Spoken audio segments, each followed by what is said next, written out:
एक शहर में कमल नाम का एक व्यक्ति अपनी पत्नी और बेटी के साथ रहता था। कमल ऑटो रिक्शा चलाकर अपने परिवार का पालन पोषण करता था।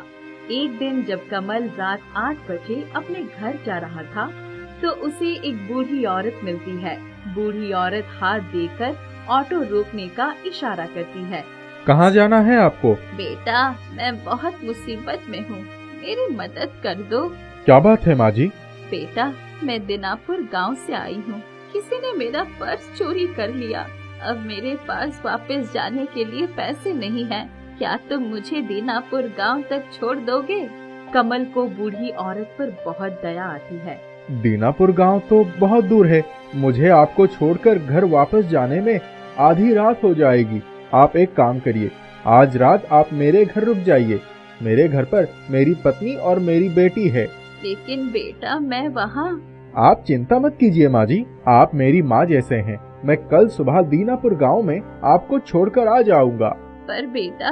अरे माँ जी, मैं आपके बेटे जैसा ही हूँ, आप घबराइए मत। ठीक है बेटा। कमल बूढ़ी औरत को घर ले आता है। घर पर उसकी पत्नी और बेटी बूढ़ी औरत से मिलकर बहुत खुश होते हैं।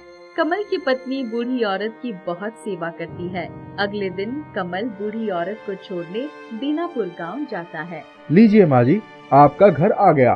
बहुत बहुत शुक्रिया बेटा, तुम बहुत नेक हो। आओ अंदर चलो। नहीं माँ जी, मुझे वापस जाने में देर हो जाएगी, मैं चलता हूँ। रुको, अपने पैसे तो लेते जाओ। अरे माँ जी, कैसी बातें करती हैं आप? माँ से कोई पैसे लेता है क्या? आप रहने दीजिए। बेटा, तुमने मेरी इतनी मदद की है, मैं तुम्हें ऐसे नहीं जाने दूंगी। तुम मेरे साथ आओ। कमल बूढ़ी औरत के साथ जाता है।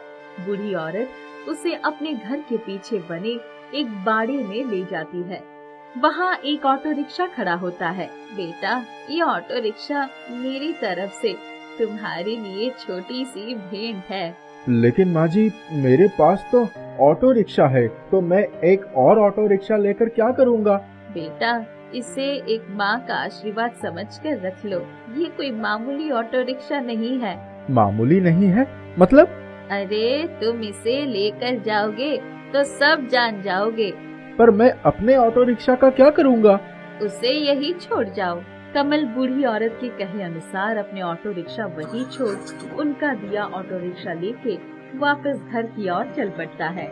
पता नहीं ऐसा क्या खास बात है इस ऑटो रिक्शा में, जो माँ जी कह रही थी ये कोई मामूली ऑटो रिक्शा नहीं है। लगता है कोई खजाना छुपा हुआ है इस ऑटो रिक्शा में। ओह, आज गर्मी बहुत है, कितनी तेज धूप है। काश इस ऑटो रिक्शा में ठंडी ठंडी हवा के लिए एसी होता। तभी कमल को अपने ऊपर ठंडी ठंडी हवा महसूस होती है। वो ऊपर देखता है तो ऊपर एसी लगा होता है। अरे, ये एसी कहाँ से आ गया? पहले तो नहीं था। कहीं इस ऑटो रिक्शा में कोई जादू तो नहीं है? काश ठंडी ठंडी लस्सी मिल जाती। तभी कमल को अपने आंखों पर विश्वास नहीं होता, क्योंकि पीछे की सीट पर एक बड़ा गिलास लस्सी का रखा होता है। कमल ऑटो रिक्शा को सड़क के किनारे रोकता है और ठंडी ठंडी लस्सी पीता है।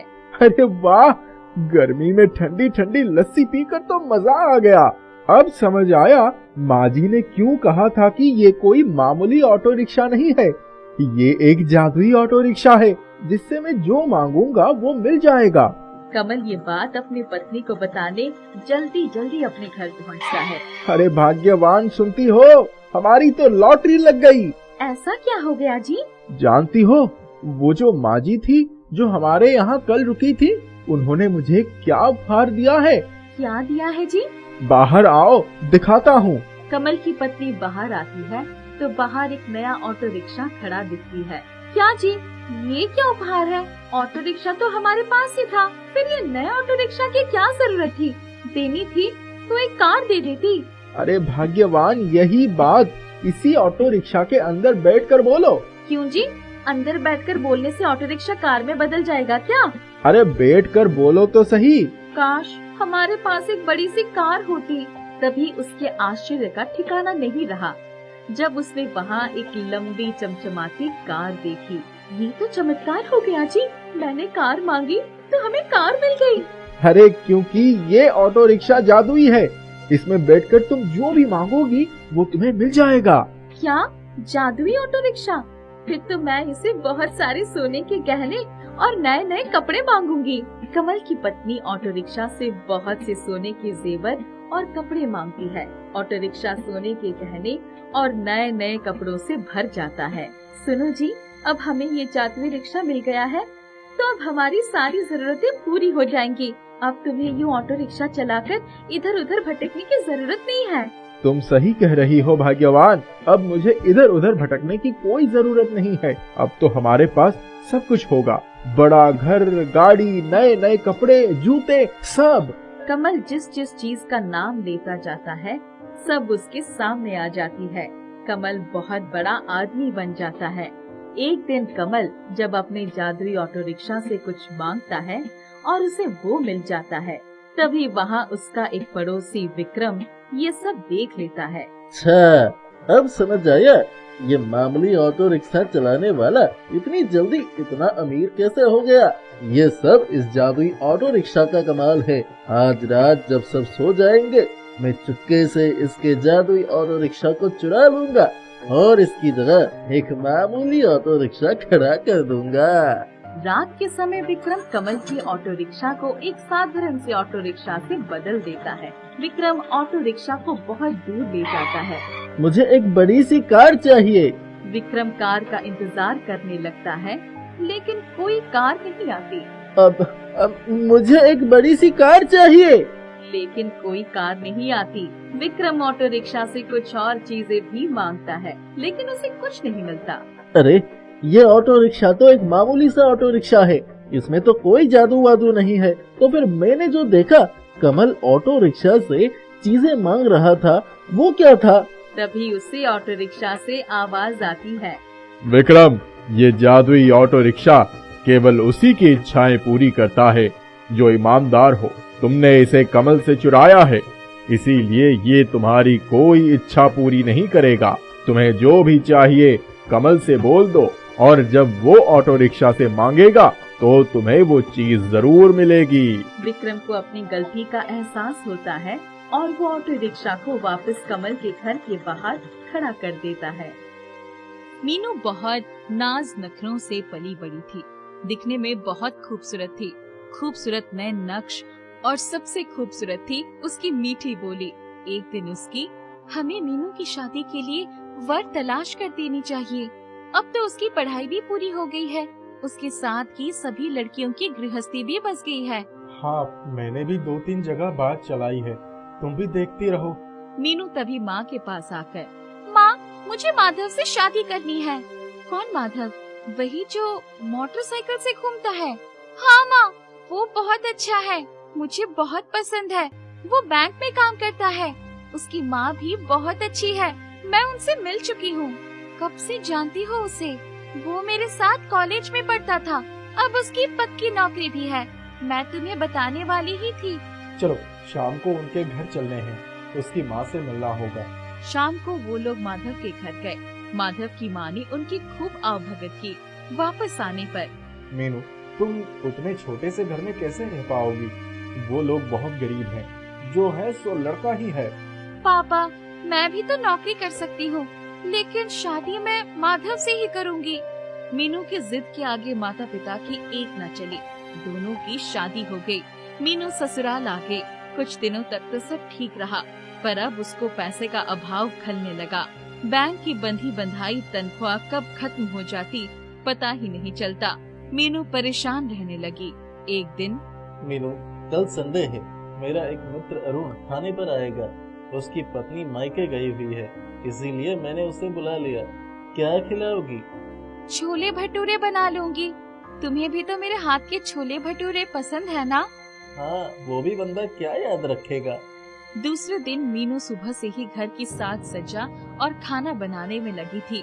तभी, मीनू, अब काम छोड़कर अपना हुलिया ठीक कर लो, अरुण आता ही होगा। जी माँ जी। वो झट से तैयार होने चली गई। अरुण ने जब छोले भटूरे खाए तो उसे बहुत पसंद आए। वाह भाभी, आपके हाथ में तो जादू है, क्या भटूरे बनाए हैं। ऐसे भटूरे तो रेस्टोरेंट में भी नहीं मिलेंगे। अरे यार, क्यों चने के झाड़ पर चढ़ा रहा है? अरे मैं सच कह रहा हूँ, तू घर का बना खाना खाता है ना? पहले तेरी माँ बढ़िया खाना बनाती थी, अब बीवी भी अच्छी खाना बनाती है। मुझसे पूछ, मेरी बीवी तो रसोई से दूर भागती है, इसीलिए मुझे यहाँ के सभी रेस्टोरेंट के स्वाद का पता है। मीनू बहुत खुश थी। अरुण के जाने के बाद, माधव, क्यों ना हम भी अपनी एक छोले भटूरे की छोटी सी दुकान खोल लें?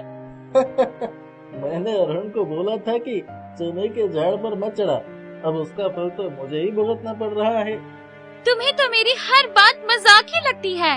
अरे नहीं, मैं मजाक नहीं कर रहा हूँ। अभी हमारी शादी को 1 साल ही हुए हैं। तुम्हारे घर वाले सोचेंगे कि मैं ठीक से तुम्हारी देखभाल नहीं कर सकता। माधव, मेरे पापा खुद एक बिजनेसमैन है, वो कभी ऐसा नहीं सोचेंगे। बात तो आई गई हो गई। अपनी खूबसूरत बीवी को घुमाने फिराने के लिए और उसके साथ श्रृंगार के लिए पैसे ही नहीं बचते थे। मीनू कभी कोई डिमांड नहीं करती थी, पर माधव को अधिक से अधिक पैसा कमाने की चाहत थी। एक दिन, सर, आपके लिए मैं कुछ लाया हूँ, प्लीज मेरा होम लोन जल्दी पास करवा दीजिए। आप बाहर चलिए, मैं आता हूँ। वो व्यक्ति बाहर गया तो उसने माधव को एक थैली पकड़ा दी। माधव ने थैली तुरंत उसके हाथ में वापस कर दी। उसकी हिम्मत देखकर उसके हाथ कांपने लगे। वो पशुपेश में पड़ गया कि क्या करे। जब घर पहुंचा तो, क्या बात है, बहुत परेशान लग रहे हो? कुछ नहीं, बैंक की टेंशन है। दूसरे ही दिन वो जैसे ही बैंक पहुंचा, उसके बॉस ने उसे बुलाया। मिस्टर माधव, ये लीजिए अपना सस्पेंशन ऑर्डर, और जब तक इंक्वायरी होगी आप वो बैंक आने की जरूरत नहीं है। क्लाइंट ने आपके खिलाफ शिकायत दर्ज की है। सर, वो तो खुद ही मुझे बुलाकर ले गया था, मुझे फंसाया गया है। बॉस ने उसकी एक न सुनी, उसके तो होश उड़ गए। क्या मुंह दिखाऊंगा घर वालों को और रिश्तेदारों को? वो घर आकर चुपचाप लेट गया। आज इतने जल्दी कैसे आ गए? मीनू, तुम कह रही थी ना कि हम अपनी एक दुकान खोल लेते हैं, वो समय आ गया है। चलो मेरे साथ चलो। पर हमारे पास इतने पैसे कहाँ से आएंगे? पहले हम किराए पर जगह लेंगे, फिर अपनी दुकान खोलेंगे। मैं तुम्हें कब से कह रही थी, पहले चलकर मम्मी पापा से बात कर ले। नहीं, उसकी जरूरत नहीं है। दोनों ने किराए की जगह पक्की कर ली। कुछ ही दिनों में उन्होंने अपना एक छोटी सी दुकान खोल लिया। मीनू तो छोले भटूरे बनाने में पहले से ही बहुत एक्सपर्ट थी। माँ भी उसके साथ पूरा समय देती। उनकी दुकान अच्छी चल निकली। उनकी खूब कमाई होने लगी। धीरे धीरे 1 साल हो गए। एक दिन, आज मेरी तबीयत कुछ ठीक नहीं है, चक्कर आ रहे हैं। चलो डॉक्टर के पास चलते हैं। मुबारक हो, आप माँ बनने वाली हैं। मीनू, अब दुकान का काम कैसे होगा? अरे अभी कौन सा बच्चा पैदा हो जाएगा, अभी उसके आने में 7-8 महीने का समय है। तब तक हम खाना बनाने के लिए कारीगर रख लेते हैं। मैं अपनी देखरेख में उनसे छोले भटूरे बनवाऊंगी। हाँ, ये ठीक रहेगा। उन्होंने 2 कारीगर भी रख लिया। उनके छोले भटूरे की चर्चा हर जगह होने लगी। एक दिन इस दुकान का मालिक, भाई, आप लोग तो अच्छा खासा पैसा कमा रहे हैं, किराया दुगना कर दीजिए। अरे भाई, इतनी कमाई नहीं होती, इतना किराया कहाँ से दे पाएंगे हम? आप लोग ये जगह छोड़ दीजिए। माधव और मीनू बहुत परेशान हो गए। माधव, तुम चिंता मत करो, हम जहाँ भी दुकान खोलेंगे वहीं चल निकलेगी। तुम मेरे गहने गिरवी रखकर अपनी खुद की दुकान के लिए जगह देख लो। नहीं नहीं मीनू, तुम्हारे माता पिता को पता चलेगा तो उनकी नजरों से मैं गिर जाऊंगा। मैं उनको बताने थोड़ी जा रही हूँ, अपने पास कुछ बचत भी तो है। जब हमारी कमाई होने लगेगी तो सबसे पहले गहने ही छुड़वाएंगे। माधव ने उसके कुछ गहने रखकर बाकी गहने गिरवी रख दिए और घर के नजदीक ही एक दुकान खरीद ली। कुछ ही दिनों में उनकी दुकान पर खूब भीड़ होने लगी, खूब आमदनी होने लगा। तभी एक दिन बैंक से फोन आया। माधव, आपकी इंक्वायरी में आप निर्दोष साबित हुए हैं। आपकी नौकरी फिर से बहाल हो गई है। आपको पिछले 2 सालों का एरियर भी मिलेगा। आप सोमवार से ज्वाइन कर लीजिए। इतना सुनते ही माधव की आंखों में खुशी के आंसू आ गए। हमेशा ईमानदारी की जीत होती है माधव। अब मुझे दुकान पर जाने की हिम्मत नहीं रह गई है। तुम 1-2 आदमी और रख लो। तुम चिंता मत करो, हमारा बच्चा बहुत भाग्यशाली है। देखो ना, अभी वो आया भी नहीं है और मेरी बहाली का संदेश आ गया। मेरे ऊपर लगा दोष भी दूर हो गया। उन्होंने 2 आदमी और रख लिए। माधव दिन भर बैंक में रहता, शाम को दुकान संभालता। उसकी माँ भी दुकान पर ही रहती। मीनू का बेटा होने के बाद उन्होंने बहुत बड़ी दावत रखी। मीनू के सारे गहने भी उसने छुड़ा लिए थे। मीनू सजी धजी बेटे को गोद में लेकर बैठी थी। हमारी बहू बहुत ही समझदार और हिम्मत वाली है। उसकी सूझबूझ से ही आज हम इतने बड़े कारोबार के मालिक हैं। उसने छोले भटूरे बेचकर हमारी गरीबी दूर ही कर दी। मीनू और माधव एक दूसरे को देखकर मुस्कुरा उठे। उनका जीवन खुशियों से भर गया। शिवपुरा नाम का एक गांव था। गांव में एक गरीब महिला पुष्पा अपनी बेटी चंपा के साथ मिट्टी के एक घर में रहती थी और छोटा मोटा काम करके अपना और अपनी बेटी का गुजारा करती थी। एक दिन शाम को जब पुष्पा काम से घर आई तब, माँ, मुझे बहुत जोर से भूख लगी है। क्या तुम मेरे लिए कुछ खाने के लिए लाई हो? नहीं बेटी, आज जहाँ काम कर रही थी वहाँ से केवल चावल ही मिले। तो क्या हमें आज भी चावल ही खाकर रहना होगा? हाँ बेटी, आज इसी से काम चला लो। कल कुछ अच्छा लेकर आऊंगी। तुम तो हर रोज ऐसा ही करती हो। रुको, मैं चावल उबालने के लिए चढ़ा देती हूँ। पुष्पा चावल उबलाकर चंपा और अपने लिए परोसती है। खाने के बाद दोनों सोने चले जाते हैं। अगले दिन पुष्पा अपनी मिट्टी के घर की लिपाई कर रही थी, तभी चंपा कहती है, क्या माँ, तुम हर रोज ये करती रहती हो? चंपा, तुम्हें पता है ना कि हमारा घर मिट्टी का है, इसलिए इसकी लिपाई करनी जरूरी है। पूरे गांव में केवल हमारा ही घर मिट्टी का है। अरे चंपा, तुम तो जानती हो ना कि हमारे पास उन लोगों जैसे इतने पैसे नहीं हैं। क्या हमारे घर में बाकी घरों की तरह कभी आराम नहीं होगा? भगवान पर भरोसा रखो, भगवान ने कुछ न कुछ हमारे लिए सोचा ही होगा। तुम हमेशा ऐसा ही कहती रहती हो। ये सब बात छोड़ो और घर का ख्याल रखना। मुझे काम पर भी जाना है। आते वक्त कुछ खाने के लिए ले आऊंगी। पुष्पा काम पर अपनी मालकिन के यहाँ चली जाती है। मालकिन, आज कुछ काम है? हाँ, कुछ बर्तन और आंगन बहारना है। मालकिन, आज चावल के साथ थोड़े पैसे भी दीजिएगा। मेरी बेटी कुछ अच्छा खाने की जिद कर रही थी। हाँ हाँ ठीक है, अभी जाकर काम करो। शाम में पुष्पा अपना काम खत्म करके मालकिन के पास जाती है। मालकिन, मैंने अपना काम खत्म कर दिया। आप मुझे चावल और कुछ पैसे दे दीजिए। रुको, लेकर आती हूँ। मालकिन अंदर से चावल और कुछ पैसे लेकर आती है और पुष्पा को देती है। इस पर पुष्पा बोलती है, मालकिन, ये तो बहुत ही कम पैसे हैं। इसमें तो मैं कुछ भी नहीं ले पाऊंगी। जो है यही है, लेना है तो ले, नहीं तो चली जाओ। ठीक है मालकिन, मैं जाती हूँ। पुष्पा मालकिन के यहाँ से निकल जाती है और हलवाई की दुकान पर जाती है। अरे भाई, इतने रुपए में कुछ आएगा क्या? हाँ, एक समोसा आ जाएगा। बस एक ही? खैर छोड़ो, दे दो, बेटी के लिए ले जाऊंगी। हलवाई पुष्पा को एक समोसा दे देता है और पुष्पा उसे लेकर घर चली जाती है और घर पहुंचकर बोलती है, चंपा, ये लो, मैं तुम्हारे लिए समोसा लाई हूँ। बस एक ही समोसा? चलो कुछ तो है, बाकी दिन तो ये भी नहीं मिलता। चंपा समोसा खाते हुए, माँ, तुम अपने लिए नहीं लाई? मालकिन ने इतने ही पैसे दिए थे, तुम चिंता मत करो, मैं किसी और दिन खा लूंगी।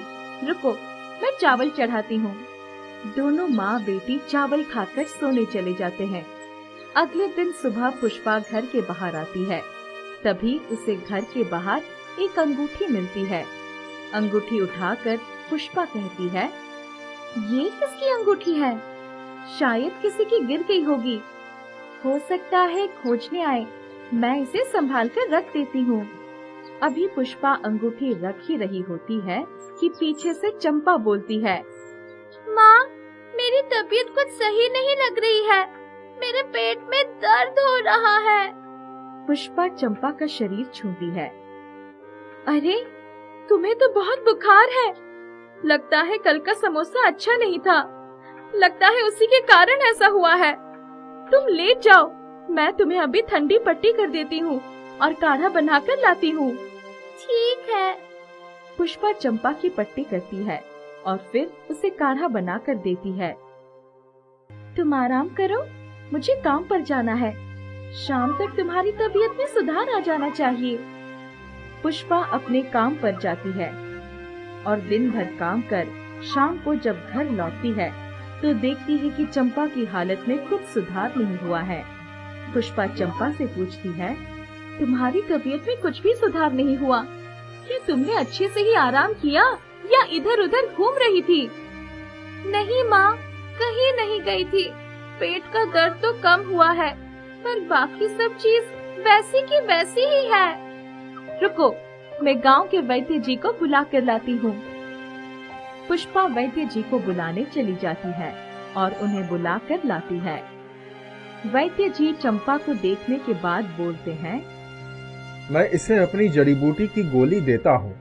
अगर इससे भी तबीयत में सुधार नहीं होगा तो तुम्हें इसे शहर के चिकित्सक को दिखाना होगा। चिकित्सक की बात सुनकर पुष्पा कहती है, उसके लिए तो काफी पैसों की जरूरत होगी वैद्य जी। हाँ, मैं तो गांव का हूँ, इसीलिए ज्यादा पैसा नहीं लेता। वो नहीं मानेंगे। वैद्य जी से गोली लेकर चंपा की तबीयत में सुधार तो हुआ, पर कुछ खास नहीं।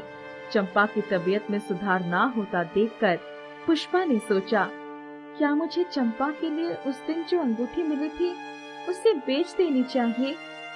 पर जब कोई उसे खोजने आएगा तो मैं क्या बोलूंगी? जो चीज मेरी ही नहीं, मुझे उसे बेचनी नहीं चाहिए। पुष्पा थोड़ा सोचने के बाद अंगूठी ना बेचने का फैसला लेती है और अपने घरेलू तरीके से चंपा का उपचार करती रहती है। एक दिन सुबह पुष्पा जब झाड़ू लगा रही थी तब उसके घर के सामने एक सजी धजी कपड़ों में एक महिला आई। मुझे आपसे कुछ काम है।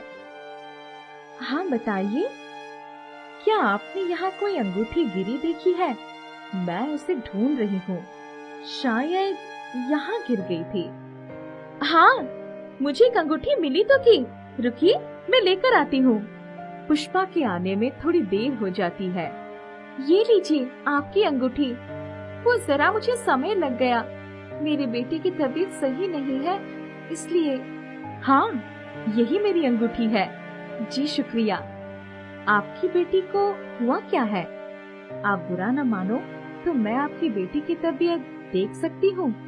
पता नहीं, हर बार तो ऐसा कुछ होता था तो ठीक हो जाता था, पर इस बार तबीयत सुधर ही नहीं रही है। महिला चंपा को देखने के बाद कहती है, इसकी तबीयत तो काफी खराब है। किसी चिकित्सक से क्यों नहीं दिखाया? चिकित्सक के लिए पैसे नहीं थे। मैं तुम्हारी ईमानदारी से काफी खुश हुई हूँ। बेटी की तबीयत खराब होने के बाद भी तुमने अंगूठी नहीं बेची। रुको, मैं तुम्हारे लिए कुछ करती हूँ। महिला चुटकी बजाते ही चंपा बिल्कुल ठीक हो जाती है। महिला के ऐसा करने पर पुष्पा बोलती है, आप कौन हो? आपने ऐसा किया कि चंपा बिल्कुल ठीक हो गई। मैं नंदन लोक की जादूगरनी हूँ। यहाँ कुछ काम से आई थी, तभी मेरी अंगूठी यहाँ गिर गई थी। तब से मैं अपनी अंगूठी ढूंढ रही थी। आपका बहुत बहुत शुक्रिया। जादूगरनी फिर चंपा से पूछती है, बताओ बेटी, तुम्हें कुछ और चाहिए? हाँ, अगर हो सकता तो हमें भी बाकियों के घर की तरह सुख सुविधा हमारे मिट्टी के घर में भी मिल जाती तो अच्छा होता। मैं तुम्हारे घर को जादुई मिट्टी का घर बना देती हूँ। इसमें सारी सुख सुविधा होंगी।